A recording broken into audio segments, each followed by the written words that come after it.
Hi. ಒಂದೊಳ್ಳೆ chicken try ಮಾಡಬೇಕು unique ಆಗಿ ಅಂತ ಅಂದ್ಕೊಂಡ್ರೆ ಸ್ಟಾರ್ಟರ್ ಆಗಿ ಅಥವಾ ಅನ್ನ ಜೊತೆ ಸೈಡ್ ಡಿಶ್ ಆಗಿ ತಿನ್ಬೋದು. ತುಂಬ ಟೇಸ್ಟಿಯಾಗಿರುತ್ತೆ.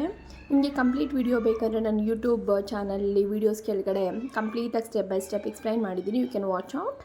ಇಲ್ಲಿ ಜಸ್ಟ್ ಕ್ವಿಕ್ಕಾಗಿ ಎಕ್ಸ್ಪ್ಲೈನ್ ಮಾಡ್ತಾ ಹೋಗ್ತೀನಿ. ಇಲ್ಲಿ ನಾನು ವಾಶ್ ಆಗಿರೋ 300 to 400 ಗ್ರಾಮ್ ಆಫ್ ಚಿಕನ್ ತೊಗೊಂಡು ಚೆನ್ನಾಗಿ ವಾಶ್ ಮಾಡಿ ಇಟ್ಕೊಂಡಿದ್ದೀನಿ. ನೀರೆಲ್ಲ ಸೋರಿಸಿ ನೀಟಾಗಿ ಎತ್ತಿಕ್ಕೊಬೇಕು. ಅರಿಶಿನ ಹಾಕಿ ತೊಳ್ಕೊಬೇಕು. ನೀಟಾಗಿ ಸ್ಮೆಲ್ ಇರಬಾರ್ದು ಚಿಕನ್ನು. ಚೆನ್ನಾಗಿ ತೊಳೆದಿಟ್ಕೊಂಡು ಒಂದು ಬಾಣಲಿ ಇಟ್ಕೊಳ್ಳಿ. ಒಂದು ಬಾಣಲಿಯಲ್ಲಿ ಸ್ವಲ್ಪ ಎಣ್ಣೆ ಹಾಕ್ಬಿಟ್ಟು ಎಣ್ಣೆ ಎಲ್ಲ ಚೆನ್ನಾಗಿ ಆದಮೇಲೆ ಮೆಣಸಿನ್ಕಾಯಿ ಹಾಕ್ಕೊಳ್ಳಿ. ಮೆಣಸಿನ್ಕಾಯಿ ಎಲ್ಲ ಚೆನ್ನಾಗಿ ಬಾಡಾದಮೇಲೆ ಕರಿಬೇವು ಸೊಪ್ಪು ಹಾಕ್ಕೊಂಡು ಈರುಳ್ಳಿ ಸಣ್ಣದಾಗಿ ಉದ್ದುದಾಗಿ ಕಟ್ ಮಾಡ್ಕೊಂಡಿರೋದನ್ನೇ ತೆಳುವಾದಾಗಿ ಅದನ್ನು ಚೆನ್ನಾಗಿ ಫ್ರೈ ಆಗೋಕೆ ಇಟ್ಕೊಳ್ಳಿ. ಆ ಟೈಮಲ್ಲಿ ಶುಂಠಿ ಬೆಳ್ಳುಳ್ಳಿ ಜಚ್ಕೊಂಡು ಶುಂಠಿ ಬೆಳ್ಳುಳ್ಳಿ ಹಾಕಿ ಮಿಕ್ಸ್ ಮಾಡ್ಕೊಳ್ಳಿ. ಅದೆಲ್ಲ ಚೆನ್ನಾಗಿ ಫ್ರೈ ಆದಮೇಲೆ ಚಿಕನ್ ತೊಳೆದಿಟ್ಟಿರ್ತೀರಲ್ವ ಅದನ್ನು ಹಾಕಿ ಉಪ್ಪು ಮತ್ತು ಅರಿಶಿನ ಹಾಕಿ ಚೆನ್ನಾಗಿ ಬಾಡಿಸ್ಕೊಳ್ಳಿ.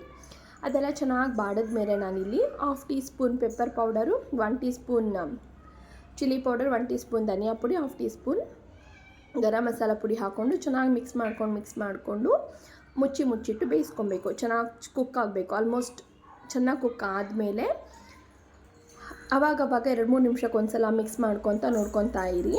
ಕೊನೆಯದಾಗಿ ಇನ್ನೊಂದು 10% ಕುಕ್ ಆಗಬೇಕು ಅನ್ನೋ ಟೈಮಲ್ಲಿ ಶೆಜ್ವಾನ್ ಸಾಸು, ಸೋಯಾ ಸಾಸ್ ಬೇಡ, Schezwan sauce, chilli sauce, red chilli sauce, ಸ್ವಲ್ಪ ಟೊಮ್ಯಾಟೊ ಸಾಸು ಮತ್ತು ಒಂದು ಸ್ವಲ್ಪ ವಿನೆಗರ್ ಹಾಕ್ಕೊಳ್ಳಿ. ಟೇಸ್ಟಿಗಷ್ಟೇ ಇದು, ಓಕೆನಾ? ಇಲ್ಲ ಓನ್ಲಿ ಶೆಜ್ವಾನ್ ಸಾಸ್ ಅಷ್ಟೇ ಯೂಸ್ ಮಾಡ್ಬೋದು. ಒಂದು ಸಲ ಟ್ರೈ ಮಾಡಿ ಹೇಗೆ ಬಂತಂತ ಹೇಳಿ. Thank you so much. Comment ಬಾಕ್ಸಲ್ಲಿ ತಿಳಿಸಿ ಹೇಗೆ ಬಂತು ಅಂತ.